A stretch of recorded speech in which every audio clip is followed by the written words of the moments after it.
Hey, it's Antti. Today I'm gonna show you a really fast way to dodge and burn. So let's check it out.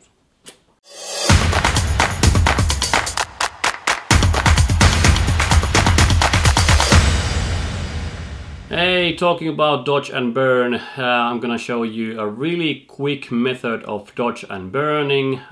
It's not where you hand paint light and shadow in the image, but it will just might be useful technique to get like a fast results maybe on clothes or some other details, not particularly on the face or anything, but I might use it to get some kind of a depth to my images quickly. So let's check it out, the technique, and let's go into Photoshop now. So as I said, I'm not using this all the time, but sometimes when there's this kind of a picture with a lot of details, I might use this technique to get kind of results faster. This is not my go-to dodge and burn technique, but I will show you, so maybe you'll get something out of it. It's not a really new technique, it's been around some years anyways by different retouchers, but I've been using it in some occasions. So let's concentrate, for example, now on the shoulder pad area here, and I would like to do like a fast dodge and burn on these.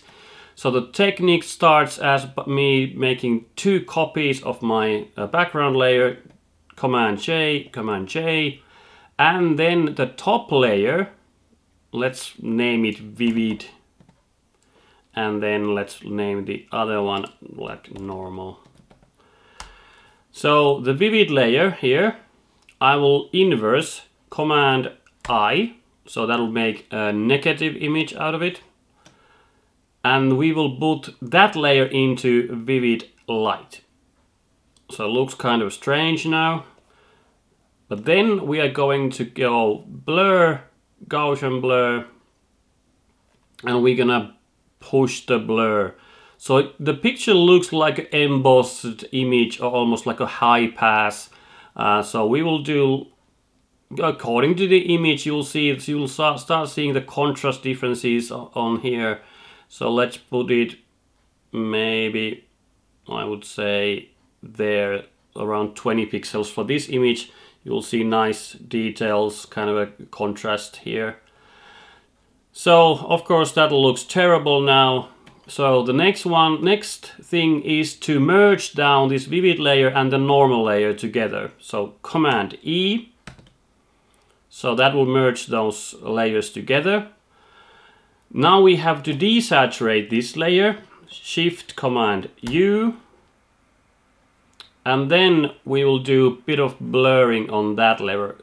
Filter, Gaussian blur, and maybe I would say I would go something like 7 pixels on that.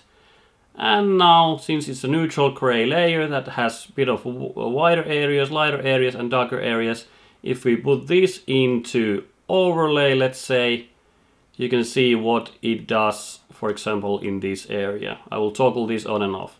Boop, boop, boop, boop.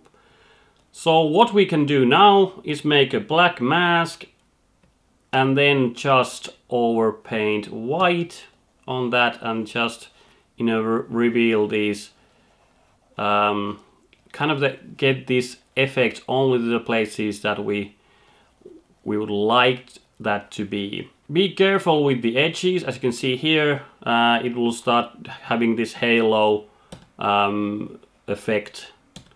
So I'm kind of selecting areas where I'm using this. I'm not definitely putting it everywhere, but these will be in a way a somewhat fast way of getting kind of a depth to your image. As you can see, the shoulder pad on without the layer, with the layer.